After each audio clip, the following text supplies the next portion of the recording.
55th and Park? Cancer is a whispered word. It's not the kind of thing a lot of people want to talk about. You know, it makes many people feel scared and uncomfortable.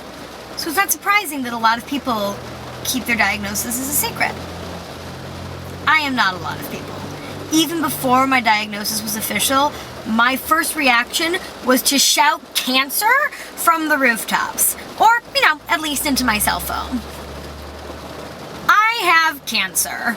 Of course you do.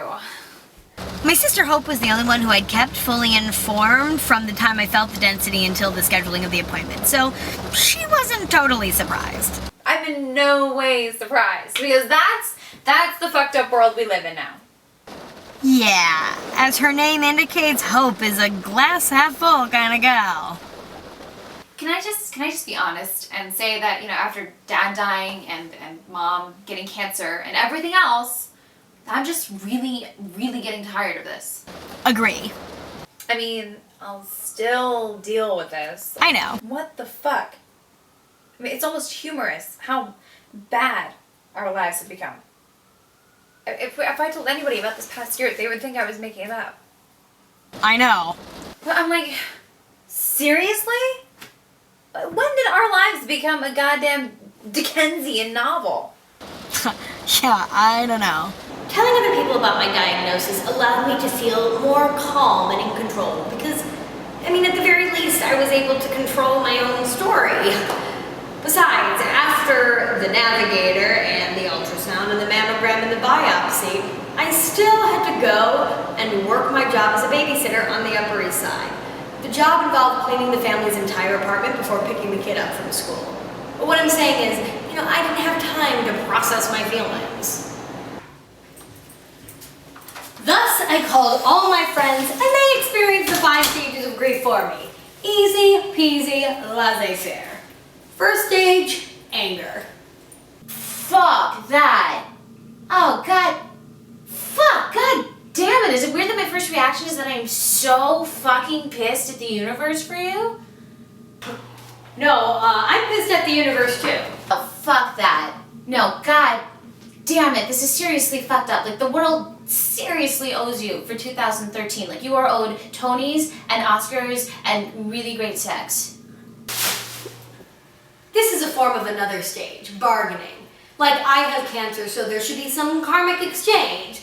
It's the same way I felt before I had the mammogram. I'm cool with having cancer as long as I don't die. How serious is it? I don't know, serious? The tumor's big, you know, they can't know if it's spread or not. I'm sure it's nothing. Most biopsies end up being benign. Denial, courtesy of Tori. I mean, I'm not trying to diminish what you're going through right now because it sucks that you even have to hear that this might be possible, but really, we don't know anything yet, right? Right. My mom's had 3 biopsies and she's never had cancer. Well, the radiologist didn't leave a lot of room for guessing. What did he say? He said I'd be very surprised if you didn't have cancer. Well, I'm keeping my fingers crossed that he's wrong. Thanks. I really can't believe this is happening to you now. I mean, why not a year from now or 2 years ago? Right? It's pretty depressing. So they're sure? I mean, nothing is sure until the biopsy comes back, but it's as sure as it can be. I mean, it's scary because the lump is big. When my mom had cancer, none of the lumps were so big that she could feel them. But you can feel yours?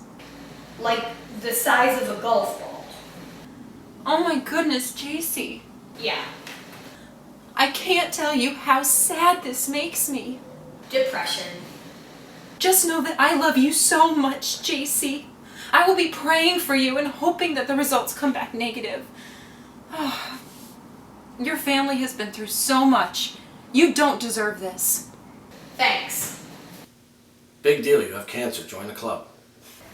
Sam was my high school boyfriend and one of my best friends. He had testicular cancer during his freshman year of college. See, I just really don't want to join the club.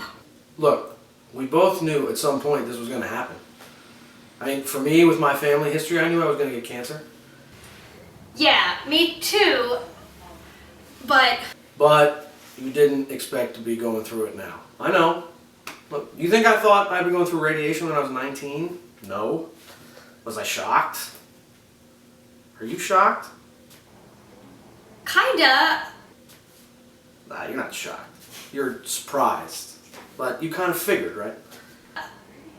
I guess. Look, there's some things I have to tell you.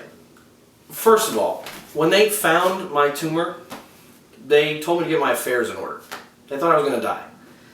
They even called my mother, broke the rules, and called my mother because they didn't think I was taking it seriously enough. 2 days later, when they did the surgery, they found out it was stage 1. So if they're telling you it's at least stage 2, there's a chance it's bullshit. Okay? It could be earlier, it could be nothing. It could be, but this was a fancy New York doctor and he seemed pretty sure. Right, look. Thing 2, stay in New York. Okay? The doctors there are going to be better than the ones that you have at home. And try to keep your life the same. Okay? I took some time off from school, and after 2 weeks at home, I felt like I needed a break from that. I think for you, just keeping things normal, whatever that is probably going to make you happiest.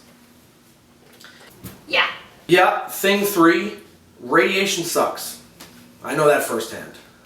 Chemo sucks. I know that because it killed my grandfather. And look, I chose radiation because of what happened to my grandfather, but also because I thought it was the right thing for me. You know, but it made me feel like shit, and there are risks. Okay, when I opted for it, they told me that I'd have an increased risk for stomach cancer, colon cancer, cancer after 10 years. And I remember talking to your dad about it, and he said, 10 years is a long time, you know, and by then there'll be major medical advances, and it'll be a whole new ballgame. Well, next year makes 10, and I'm starting to sweat, but look, I did what I had to do, alright? You'll have choices, you'll do the same thing. What is that? You'll have choices, and you'll make them. And you probably won't know whether they're the right ones, but you hope for the best. I have to be honest, these are not choices I have any desire to make. Well, yeah, but you'll make them anyway. Look, and this is the most important thing, okay? If you do have cancer, and if you don't, you probably will at some point.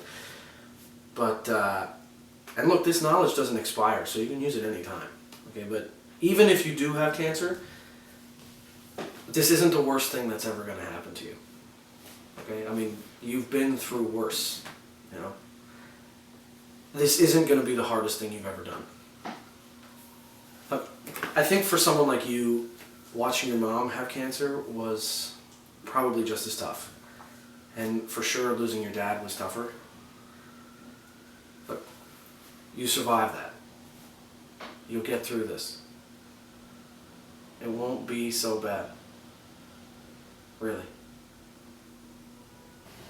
Acceptance.